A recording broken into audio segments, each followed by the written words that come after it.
I Hi Rob, how you Hello. doing? Good, thank you. How are you? Good to see you. Yeah, good. Thank you. Same. I just saw your email, but you're in the right room. And I was like, I think I'm supposed to be here. I'll just check. Yeah, no, very good. It's a bit confusing with the two Zoom links, but this one, I think, I'm not sure if May's here, Um, but I think we'll open up that then to the rest of the group if I'm right. May's not here yet.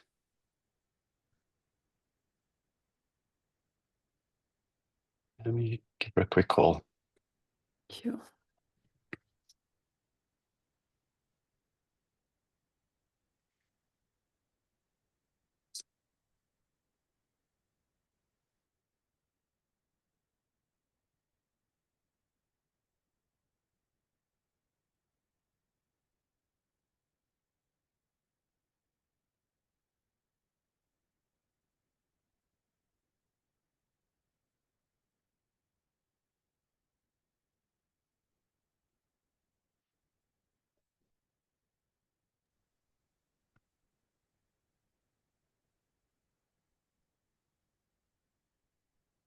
Can I check if you can hear me?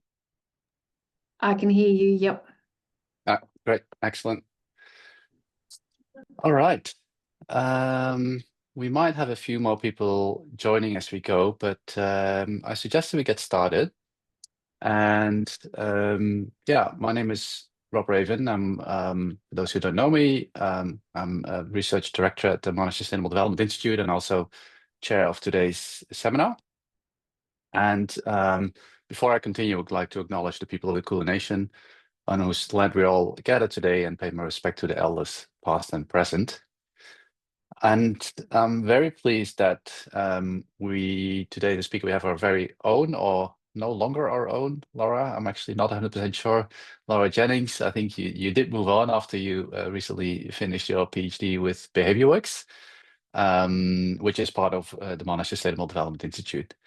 And so before joining Behavior Works, Laura has had quite an extensive career already as a chief marketing officer, and I think you worked internationally in various places, the US, the UK, Australia, of course, as well. And you also have your own consultant, which I think you're running again to improve workplace inclusion based on evidence. And I think this is also where your PhD was, where you did your PhD research on. And it's great to see that we're now going to hear a bit more about that, and also how you might be using that in your work as a consultant, all that sort of evidence-based approaches that you learned and picked up on in your PhD. So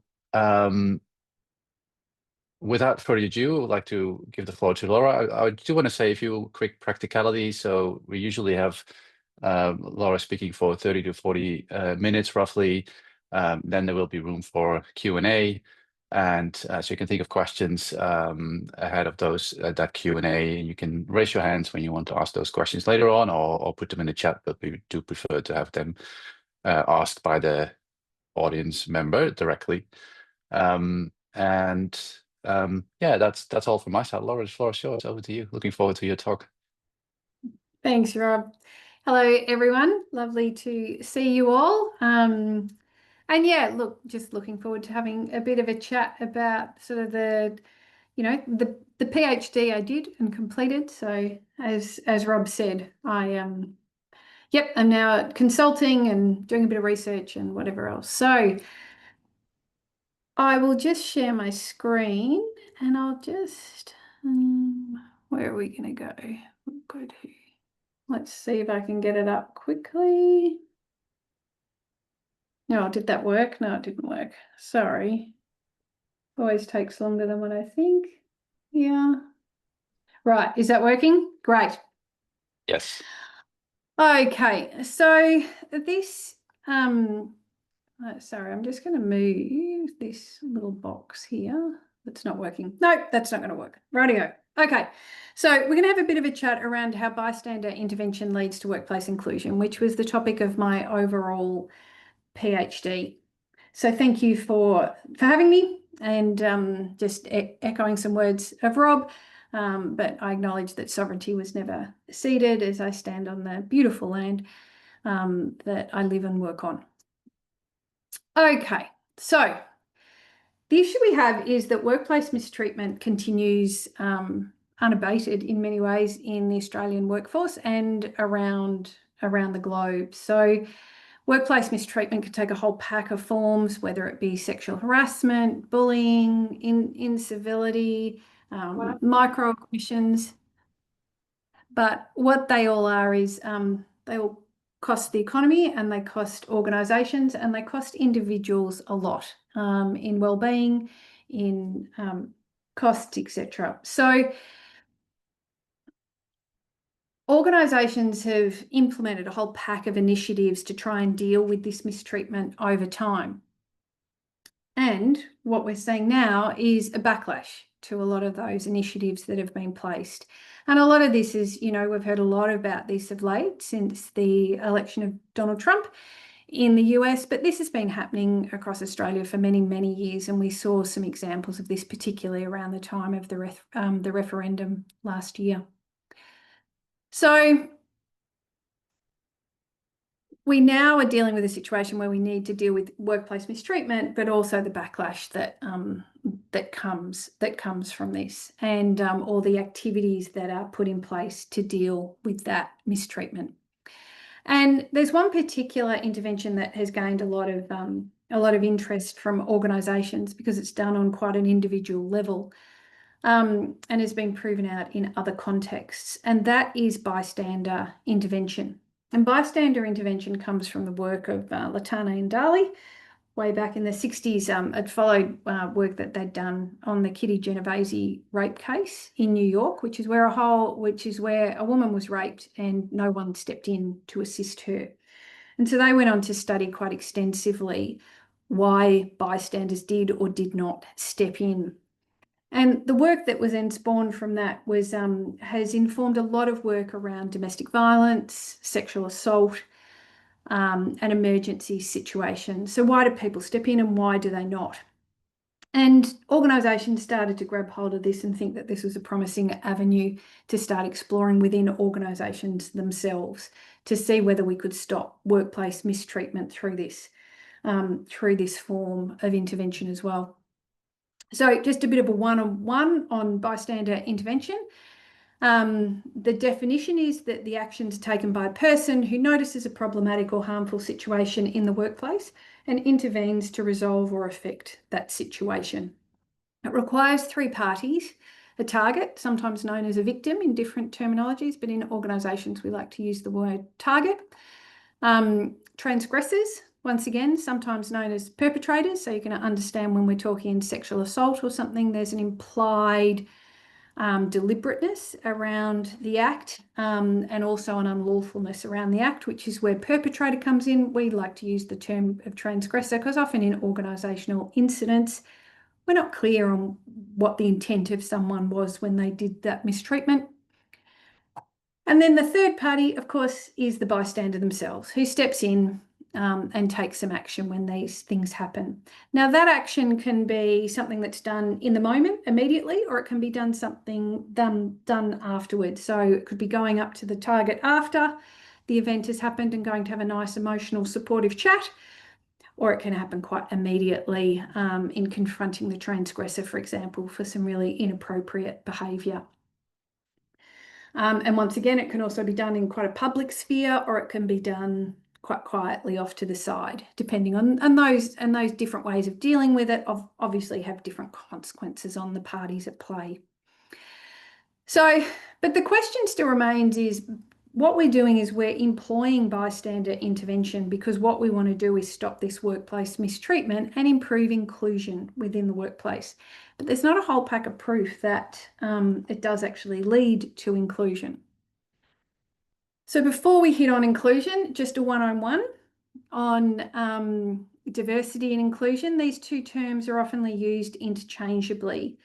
So diversity, just so we're clear, is around the what and the who. It's the people. It's how we measure the different groups within an organisation So what's the proportion of women at different levels, different races, neurodiversity, etc., etc. And what we know about diversity is diversity certainly has some really positive impacts on the workplace, particularly in outcomes like creativity is probably the one that's proven without doubt. And the reason organisations want a diverse workplace, there's a moral case for it that everyone has the right to work and have a satisfying work life. But secondly, it's also to deal with labour shortage. So it allows access to different pools of people that may not traditionally have been involved with the workplace. But when we employ these diverse groups, what happens is conflict can arise. And it can create a whole pack of organisational challenges that need to then be dealt with. And that is when inclusion comes in.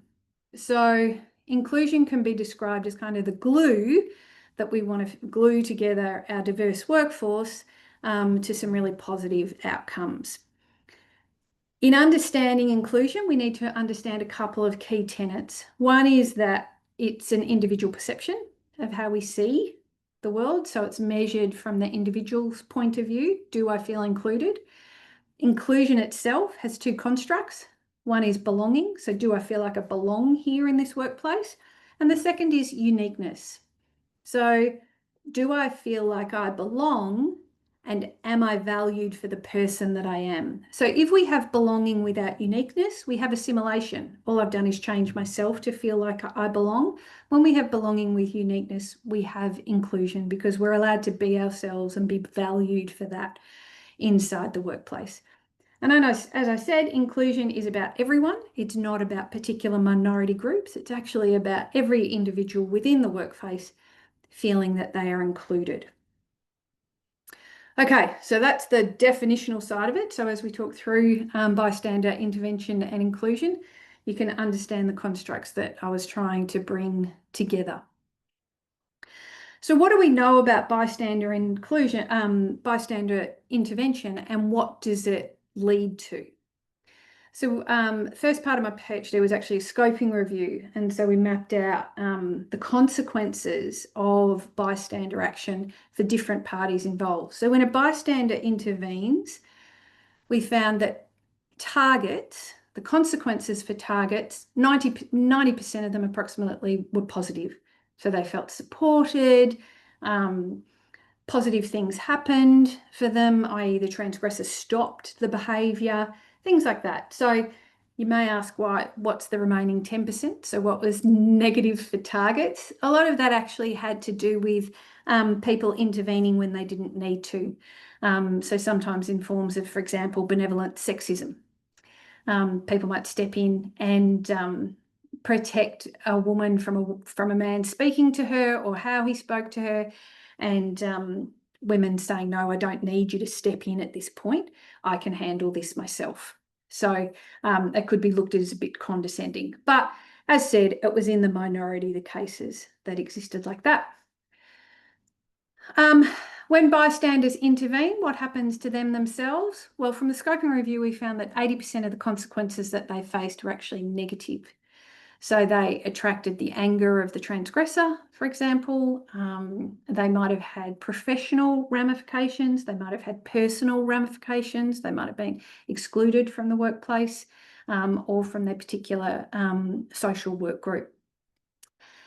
And then what do we know about transgressors after bystander action? Well, not much at all, to be frank.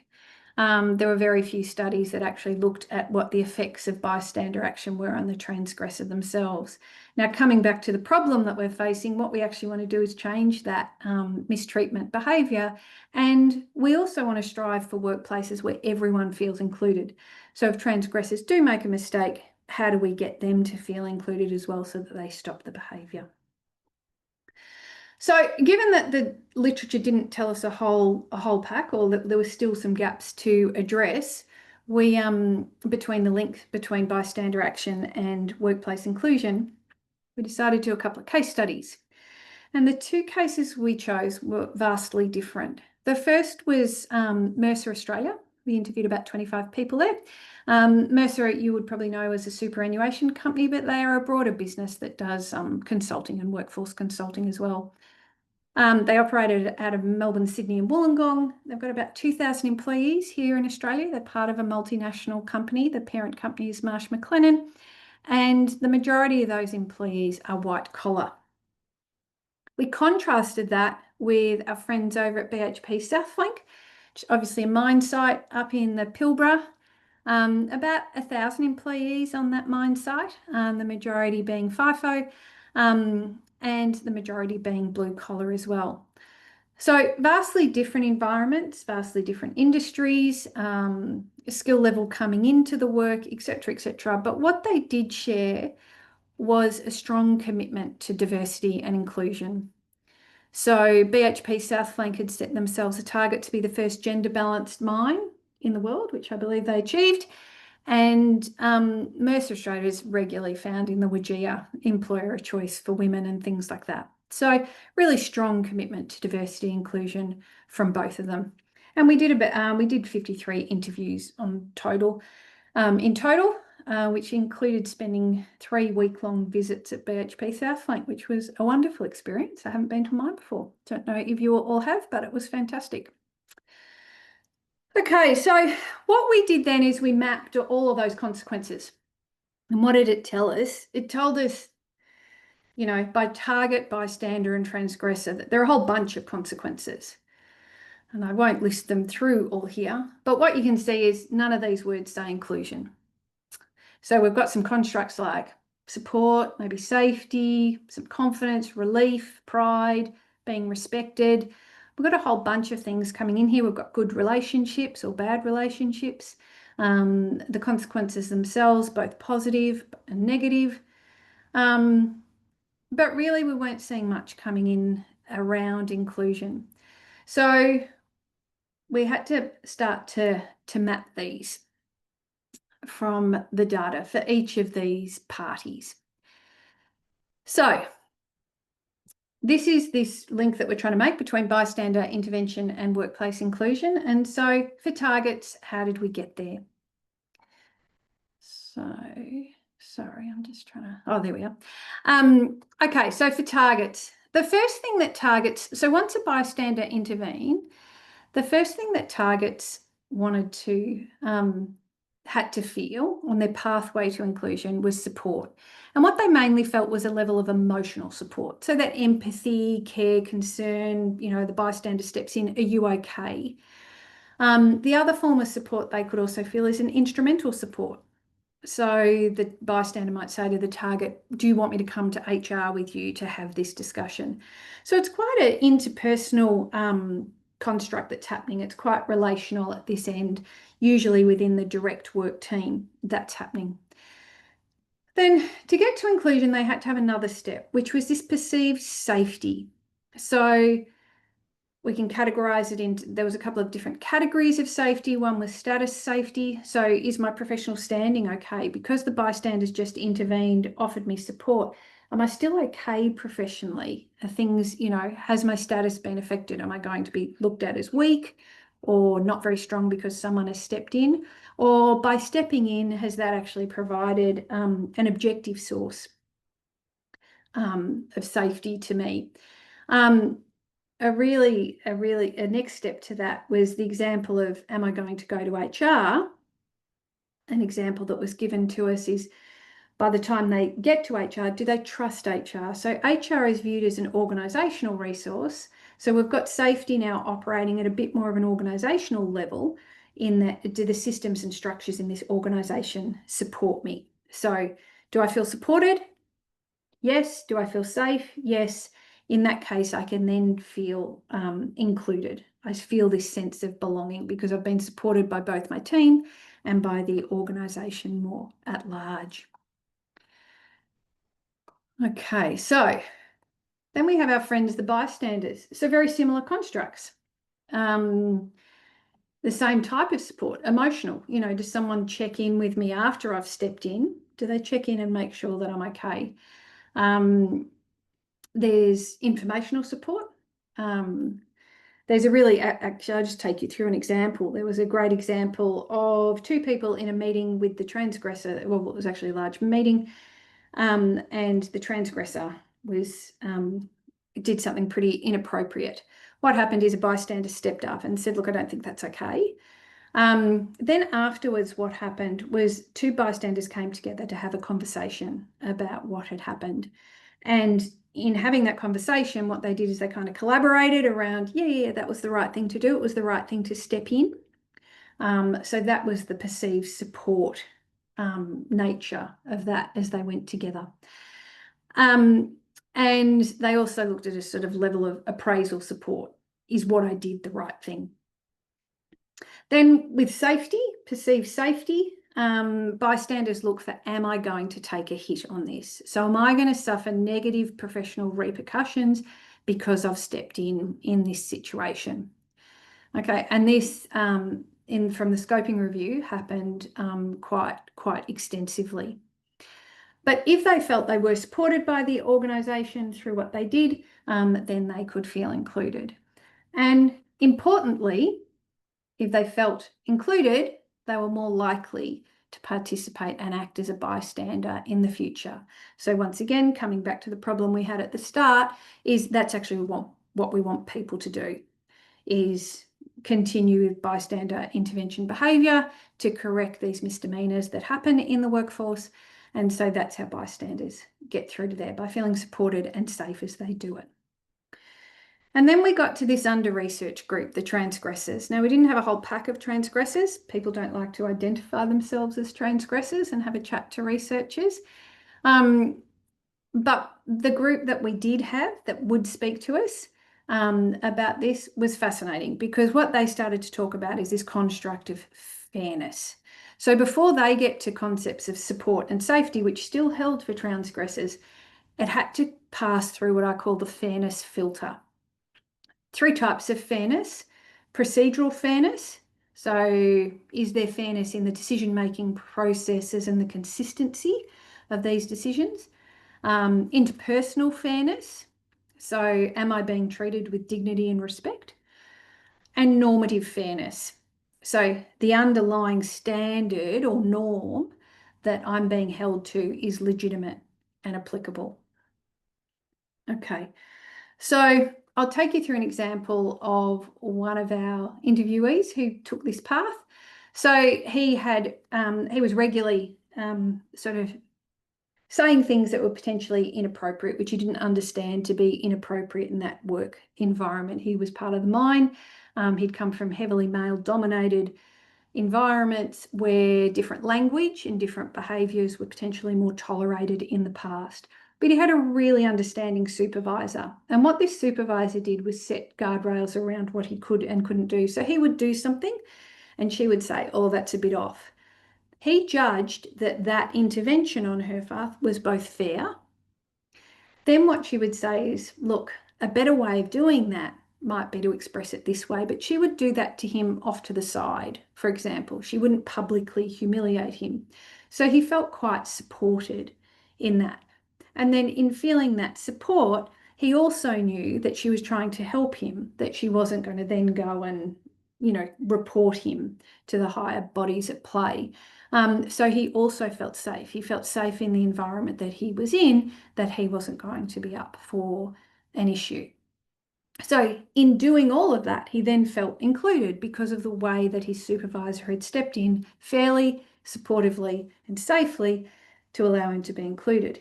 Importantly, that meant that over time, he progressively was not likely to repeat that problematic behaviour. Okay.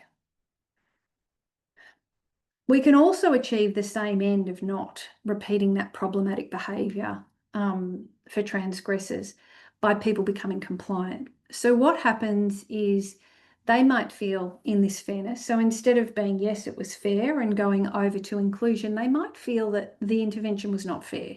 They might feel that they're being held to a standard that is not right. Or that they don't understand what's going on, or they haven't been treated in a respectful manner. But they become compliant, and the reason they become compliant is through fear, the fear of the consequences of not being compliant. So they change their behaviour out of fear. So it achieves the end of decreasing the workplace mistreatment potentially. But what it doesn't do is create this concept of inclusion, which allows a whole stack of other benefits, like which I didn't go through before, but engagement, satisfaction, personal well-being. There's a whole lot of benefits, both on an individual and an organisational level, that inclusion brings, that non-inclusion or exclusion does not bring. Okay, so we still get to the same end, but without this inclusion, the benefits of inclusion.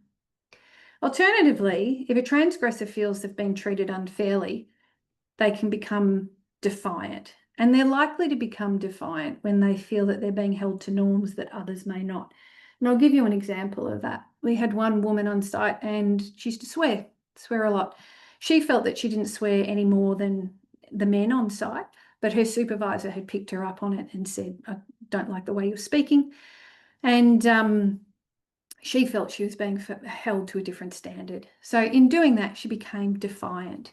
And she doubled down on her behaviour, which is exactly the reverse of what we would like her to do. So some people, do treat swearing as workplace mistreatment, depending on where it is directed.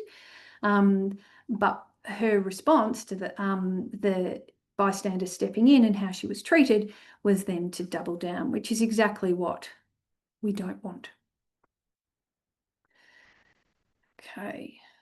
So there are a couple of enabling conditions that are worth being mindful of as we think about this bystander to inclusion link.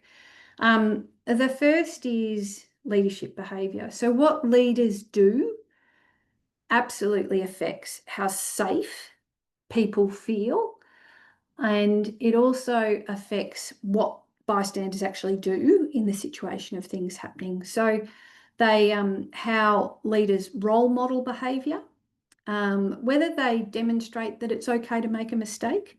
So often with transgressors, they haven't done it deliberately, it's not intentional, and leaders do the same thing. It's how leaders then own that afterwards that then describe to the rest of the world, it's okay to make a mistake, providing you take accountability and responsibility for that. Another key part of what came through the research around leadership behaviour was approachability. So how approachable people found leaders actually affected how safe they felt.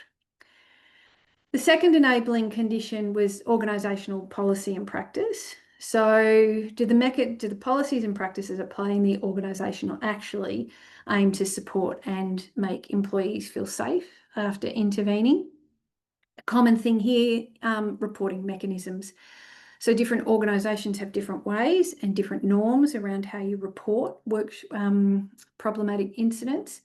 Some of those could actually be quite destructive and be weaponised against employees. So how they were treated and how they were put into practice, and then how people were educated to use them, was actually a really important part of it.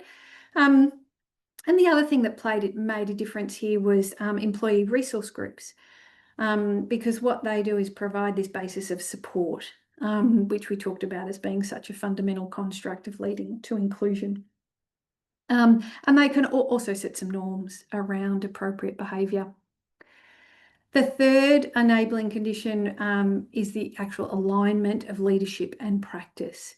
So when leaders do not act in line with policy, so when they don't walk the talk, that instills fear. And so that element of perceived safety is heavily affected by the alignment of leadership and practice, because they can't trust what the organisation's doing. So whilst they might feel supported in team, they can't then go through to feeling safe. If they don't feel safe, they actually don't feel included within the organisation. So it doesn't bring all that plethora of benefits to individuals and to organisations. Look, just quickly, I'll go through the contributions of the study. So as talked about, it had the conceptual model between. Importantly too, it separates these constructs of support and safety. Often we talk about the construct of psychological safety within the workplace, and it gets a bit conflated, the level that we're talking about. So that can happen at an organisational level, and sometimes it's talked about at a more interpersonal. So by separating these out into support and safety, we felt that that analytical separation was beneficial for literature going forward. We also added to the transgressor outcomes and our understanding of transgressors in this situation. I'll talk a bit more about that in practical implications. And look, there's not a whole lot of work done on co-worker inclusion behaviours. We talk a lot about inclusive leadership. We talk a lot about how organisations and inclusive climate can occur. We don't actually talk about the behaviours that can happen between two employees to make the other feel more included. So what this study helped us understand is how to do that through bystander intervention and through those conditions that are available. Practically, what did we learn? We learned that training on how to intervene is just simply not enough to get people to intervene. Consequences of their intervention are going to drive their future behaviour. So we need to understand what's going to happen to and how to make those constructs of safety and support exist within organisations. It reinforces the importance of the enabling conditions. So this is bystander intervention is viewed as a sort of individual activity, and sometimes organisations put this into place because they want individuals to take responsibility for their own behaviour and peers to monitor the behaviour of other peers. That's fine in theory, and we all get that, but unless the organisation has put steps in place to make sure that those enabling conditions exist, then it won't make a difference anyway. And really one of my passion points now is around this restorative treatment of transgressors. So rather than treating people as bad or, making mistakes the whole time, some deliberate intent around when they transgress. The fact is we've all been transgressors in our workplace, often unintentionally. Very few people seek to make other people feel uncomfortable. So how we treat transgressors is an extraordinarily important part of the organisational system. Banning that, having a restorative approach when somebody has done something without intent is actually a really important part versus having a punitive approach. Now, a punitive approach can be completely justifiable when we've got repeated and deliberate actions. That's a different conversation. But the majority of workplace mistreatment actually happens through us, not knowing what to say, not doing the right thing, not bringing our best selves to work, all of those things. So we can all make mistakes. So a little bit of forgiveness is as an important part of the equation. And on that note, I'll leave us with a quote I quite like. So real diversity inclusion does not mean that we will always agree. It means that even when we disagree, we can still respect each other. So that is the end of my presentation. I've now completely lost my screen. Well done, Laura. That was excellent. Sorry. That was excellent. Thank you so much. I see a lot of clapping hands virtually on the screen. Very clear, very interesting presentation, and I'm sure there's lots of people with questions or comments. So we'd like to open up the floor for any of those, and yeah, let's see who wants to go first.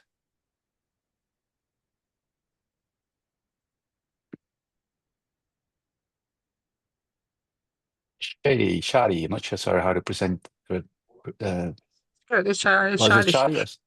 Shadi, Yes, all right, Shadi. over to you.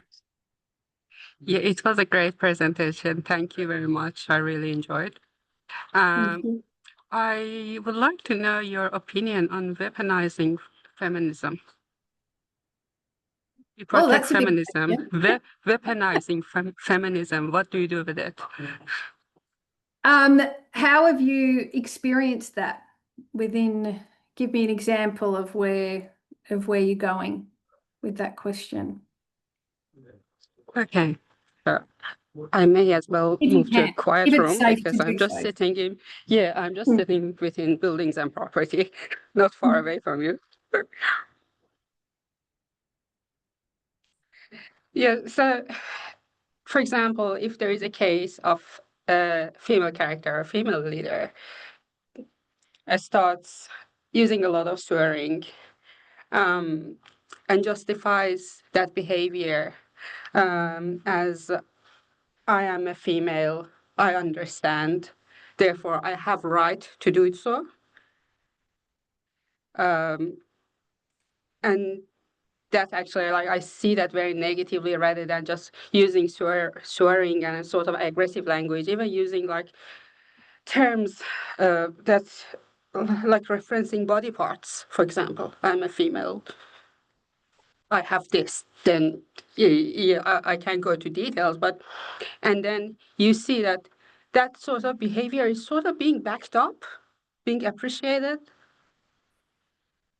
So being reinforced around it. So yeah, it's a really interesting one. So in Australia, swearing is well, in all countries actually, it's sort of serves a whole pack of different purposes. One is actually a mateship purpose, so it's how we bond with one another. But it can also be used without question deliberately to offend others, sometimes unintentionally as well. I think the key is understanding the context that you're in. And I think if we're talking specifically around bystander intervention, organisations ideally foster a climate where people feel safe to speak up. So if something is making you feel uncomfortable, you should be able to voice that with the person that's happening with, because our individual tolerance for different behaviours is different. Like that's who we are as humans. So ideally what you want is an organisation where you can go to a person and say, look, I feel really uncomfortable when those words are used. It's not something that I'm comfortable with. Is there something that we can do about that? Same thing if you were to witness in someone else, ideally you could step in on their behalf as well and have that conversation. And particularly if you're a leader. Leaders ideally are more sensitive to the needs of their team and can see when things are causing someone distress. Because generally we don't, as humans, we don't want to cause other humans distress, but often we have to understand a path or a way forward, particularly when it challenges something that is dear to us. It's hard without specifics to talk more than that, but what I will say is, for example, on the mine site, what was tolerated within different teams was really, really different in relation to the language that was used. And you had some teams some teams we'd have men saying, we're really uncomfortable with women swearing. We don't like that, but then they would go off and swear. Other situations, the men would not swear and they would say, we don't like the women swearing. And then it was around a code of conduct that was then agreed to within that crew to make everyone comfortable and everyone feel included in the workplace. Did I help at all on that? Yes, thank you. All right. Thanks for that question, But sometimes I just feel like that behavior gets backed up, because then there's always that level of, yeah, it's part of our culture, but it has extents. It should have a limit. Yes. Yes, particularly if it is making people feel uncomfortable, and ideally you would be able to have that conversation with someone to voice that, so voice the fact it makes you feel uncomfortable. And then we should behave respectfully to one another, ideally. But workplaces are complex places, as we know, and balancing those needs. And that's where the importance of the leader is extraordinarily important. Thanks, Laura. Thanks, Shadi. I've you. got two more questions. I did want to jump in with a quick question that follows up, I think, from this, which I had when listening to you, and that's actually, where does culture come in the model that you presented? Because as you just said, but I think also the two cases that you chose, they're probably culturally very different in terms of what are the social norms, what is accepted, what are the sort of narratives and storylines that are going around. Does that sit? I didn't see it explicitly in your model, so just wondering where it sits, or is it something that you see as exogenous? Rob, you bring up a great point. This is currently in its second revision, and that's exactly the question that we got on the last revision, was how are we going to build that into it more. The thing that, overall, Liam and I had this conversation when I originally put the article together, but culture mattered. The two organisations mattered less than I thought they were going to. How humans respond and behave is actually, quite universal in many ways. These constructs were found across both of the organisations. The types of mistreatment were different. So at the mine site, some of them were probably more overt. The mine site is a more hierarchical structure than the consulting firm, and an environment where physical safety was absolutely front of mind at all times, whereas you didn't have that in the consulting team. So the language used around it was different. But these core constructs that went through were actually the same, very similar. Mhm. But yes, we still do have to do more work around pulling those bits apart to see if I there are wasn't a reviewer of your paper, by the way, but that clarifies a lot. Jennings. I'm going to hand over to, I think, Haley, you were first, so I'll hand over to you. Thanks, Rob. I just have a question around, that training is not enough to intervene. And I was really interested in that you saw 80% of active bystanders had a negative sort of outcome, which doesn't reinforce them doing that behaviour again. Did you have any insights around what else is needed to wrap around bystanders to make that experience a more positive one, or what is it beyond the training that they need?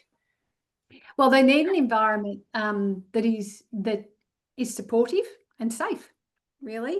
So they need one where they feel that their team is going to back them up.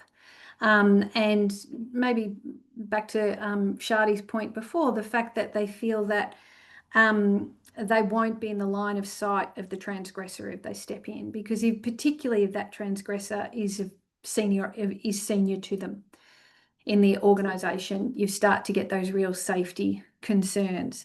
So a lot of it is about how do we make bystanders step in a bit more, and it is certainly around having a team. So having a culture. So if you could picture climate encapsulating that whole model that sits in a circle around it.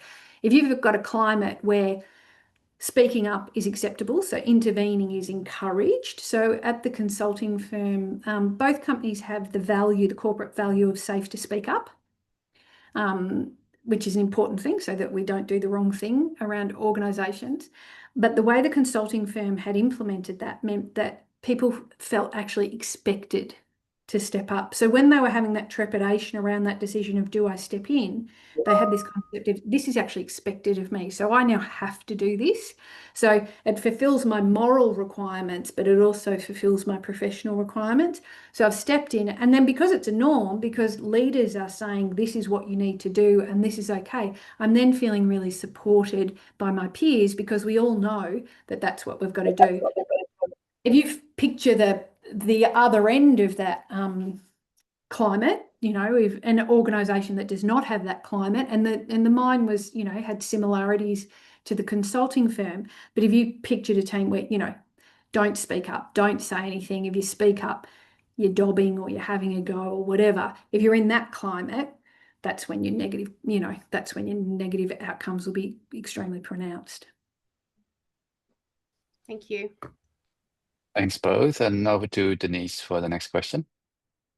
Yeah, not so much a question, but Laura, I'm hoping you can, off the back of Shadi's comments, obviously up on the mine, of which we spent a lot of time, we did have particularly women, some women who I think really tolerated, and they were in supervisor positions at times, who tolerated the male behaviour and actually supported that level of behaviour. So I guess what I'm getting at there in terms of as a woman, you always think, oh, of course they're going to have your back and take your side.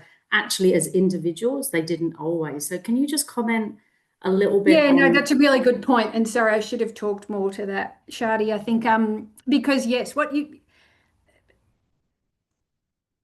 humans still have a really strong survival mode. And so depending on the climate that you are in, you will adopt the behaviours and the norms of, I guess, the most powerful group. And so to fit into, the safest place to be is really to assimilate and not stand out. So when we were talking about those constructs of inclusion, belonging and uniqueness, you're focusing in on belonging because that actually makes you safer. And so I would argue that sometimes in gender dominated fields, you have the other gender behaving in the way of the other gender to make sure that they fit in, that they survive. So they will adopt those behaviors so that they don't stand out and they're not pinpointed for being the problematic female. And in mining, this is quite big. Yeah, so that would be my take. And sometimes they even exaggerate those behaviours to be even more so. So we certainly had examples of women who would swear more, argue more, kind of be more punchy, not physically, than the men, just to actually fit into that environment. It's like they were overinflating some of those behaviours in an attempt to fit in and not appear soft or vulnerable, because the culture is it's male dominated. So, you know, certainly there was a lot of conversations about everyone needs to drink to have a drink of cement and toughen up. And so the way that women would adopt that on site sometimes was kind of in this more extreme version of masculinity. So, Jennings, do you think does that answer? Yeah, thank you. Thanks, Denise, and over to Paris. Thanks, Laura. It's really great to hear your research again. I'm really interested in the kind of broader recommendation, if you would call it that there is a need to actually care for the transgressor, and the evidence that points to the fact that that actually is what will resolve and minimize transgressions, right? And I wondered if you could reflect on what you already know about how that recommendation and that evidence is landing more broadly for I'm not actually sure how much you've shared your research findings, but I'm thinking particularly about the kind of polarized cancel culture, polarized politics, all of that stuff that's kind of prevalent nowadays, where there's like a strong sense of like justice means that person, we're identifying that that person is bad. And if we just make that clear, then that's the good outcome. Whereas I think what your research is saying is that we need to have nuance and think about them. And if we want to kind of restore, like it's more of a restorative justice maybe. But yeah, do you have any reflections on that aspect? Look, I could talk about this for hours. Denise and Liam are probably well bored of my topics around this and my rantings. So I think the first thing to keep in mind, and some people lose track of this, is that none of these roles are, you know, I am not a target, I am not a bystander, I am not a transgressor. I'm all three of them at different times and potentially in the same event. You know, so they're not something they're not exclusive of one another. And at different times we all do this, and we can do it. Sometimes we can do it intentionally and sometimes we can do it unintentionally. So with that, there's a level of kind of forgiveness we need to give ourselves, and we certainly need to give others. And it means that, you know, I mean, I think that a lot of the backlash that is happening right now is because of the value-based judgments that sit behind some of the narratives that we've had. So the concept, if I vote one way, I'm better than you. I'm good. You're bad. Once we're into that polarized and binary conversation, we're not having conversation. We're just at war with one another. And I think that it's a really important thing for everyone to reflect on. I had this beautiful interviewee, and he talked about his life journey, and he was, without going into his personal details, but he was a member of a lot of diversity dimensions, of which his family, friends, work would not have accepted. Okay, so let's leave it at that. So, but he talked about this guy that he worked with. Let's call this other guy John. And he talked about John, and he would say, John just has never met a person like me. He just doesn't know me. He doesn't know who I am. But John used to come to work every day and say something, you know, sort of, whoa, okay, you can't say that.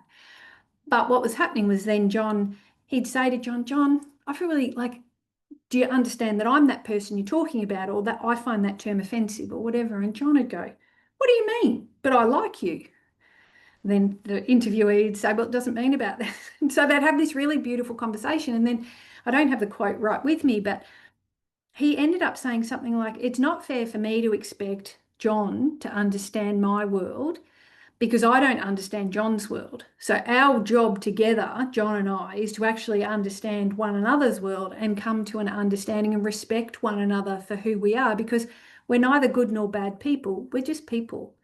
And we're colleagues and we work together and we need to work on that. And that sentiment really hit me in the interviewing process, because at that point, you know, it was pre-referendum, it was pre that we were in this, you know, still in quite a binary conversation. And I think this backlash is seeing us move back. Theoretically, there are two frames that one of the bystander scholars talks about: growth-oriented sense-making and defensive sense-making. And so once we hit into defensive sense-making, you know, I've told you that you're wrong. We don't learn, we don't change, we don't do anything. We just sit there and we double down, a bit of that defiant stream that we saw. Whereas in growth-oriented sense-making, okay, you've phrased this to me in a way, you've done it in a way that helps me to understand, and I can actually start to shift and change my behaviour to be more respectful and to fit in and to understand this a bit more. Empathy is a massive driver of bystander intervention, and there's every intervention on earth is around driving empathy, but we know that's a pretty tough gig beyond contact theory. So the theoretical frame is this defensive and growth-oriented sense-making, and I think we're still trying to work out exactly what that means, but this work does talk to it a bit. We know in this situation it's around this supportive, safe environment that allows people to grow and take on more and feel better about themselves, which they feel included. But yes, we can talk about that at length, should you. Thanks, Laura. That's really, really interesting to hear that. Yeah, and thanks, Paris, for the question. I really enjoyed that conversation. Any other questions from the audience? And maybe while I'll give you a minute to think about that, I'll ask one myself. I got two, but I'll start with one and we'll see how we go. One is more sort of a methodological question in terms of related to your interviews, and this is potentially a sensitive topic, and I'm wondering, how did you deal with things like social desirability bias, and how did you assess whether people were saying what they would normally say, let's say, not being interviewed and being recorded, versus, you know, saying what they think you wanted to hear? That seems to me like a methodological, quite a challenging. Yeah, certainly. And certainly it's something that's acknowledged methodologically, because these were all voluntary interviews as well. So one of the discussions we're having with the reviewers, for example, is around, you didn't have that many transgressors. Well, we don't have that many transgressors because two of the transgressors we have are people who thought they were targets to start with. And then in conversation, which, coming back to your social desirability bias, it's actually in that questioning scheme. You know, we had about an hour with each of these interviewees. So you have to kind of drill and sit. So, you know, a lot of it, as we know, comes to the skill of the interviewer to try and get behind a bit of that. And so, for example, with these two targets who were actually transgressors, that came out throughout the course of the interview that they were actually transgressors, but they felt that they were targets because they'd done something, said something, the boss had picked them up, had a chat to them. They thought that was bullying, that the boss had picked them up on their behaviour because they thought that their behaviour was justified. But it was quite clear from the team and then their explanation of what they had done, it was a form of mistreatment. Now, was it intentional? No, of course it wasn't, but they had still been a transgressor in that. So you can see how, coming nearly back to Paris's point, these roles are really fluid. You move between them. But methodologically, yeah, skill of the interviewer, and certainly an acknowledgement that these were all voluntary. So, and they're in the field, so you kind of get what you get and you do the best with what you have, in my pragmatic approach. Thanks, Liam. I learned all my skills from you, obviously. That's great. Maybe I'll ask another question. This is I'm not sure if I can articulate this clearly, but when I was listening to you when you were talking about workplace inclusion, a lot of times you referred to feeling included. So it was very much went down to the level of the individual and the experience of inclusion of the workplace by the individual.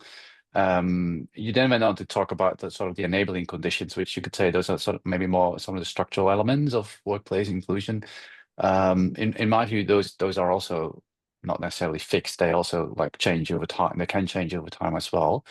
And so that would be sort of more rather than behavioral change, be more systems change, which is something that we're all interested in MSDI as well, and in the interplay between them. So I was wondering if based on your research, you can say anything about how bystander interventions, whether that can also be a mechanism over time to lead to more structural systemic changes in workplace inclusion in organizations. Well, certainly in a really direct way, it can, because if we're thinking about structural change, if we're thinking that that occurs through the leadership, if you have intervened and, confronted or discussed with a leader about some of these things, then ideally they have the capacity and the power to make that change. It certainly changes. Bystander intervention, when implemented and done well, it certainly changes the climate, and climate is a structural or systemic factor as well. So with leadership and with climate, you would sit there and say that those can then affect across. And so certainly in the in the analysis that we did split into the social ecological model to see what was happening there at different layers. But that thinking, is broader than that, in that, yes, you can. I would say that you can implement change. And a lot of the initiatives that sit around inclusion operate at that organisational level, like employee resource groups and policy and practice, those kind of things. Mm-hmm. So. Thanks. I think Liam, you're asking something. Yeah, Oh, okay, sorry, great.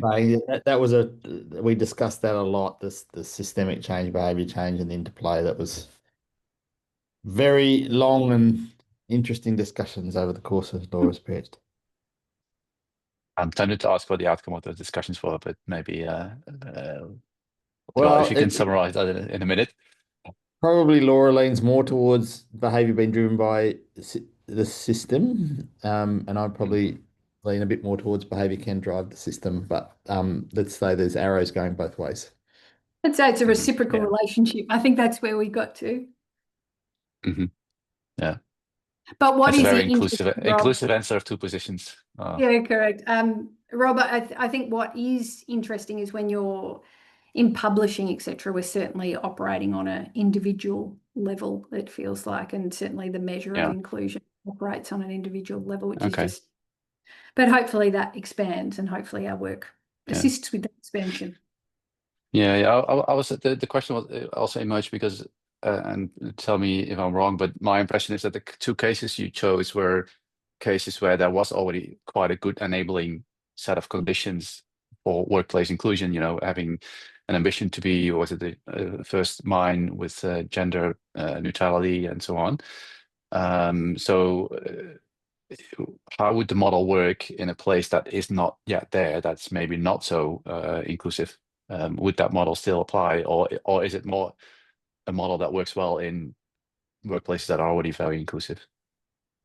I think that, so I think I would say that both cases had the commitment and a determination to be inclusive workplaces. Whether they had reached that or not is, I think, still up for, discussion. Right.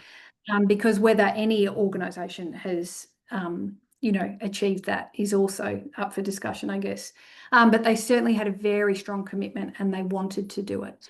It's very hard because of the lack of benchmarking around things like inclusion metrics to understand where one is versus another. But we certainly know that in mining, for example, the workplace mistreatment rate is much, much higher, to be about 3 times what it is in financial services.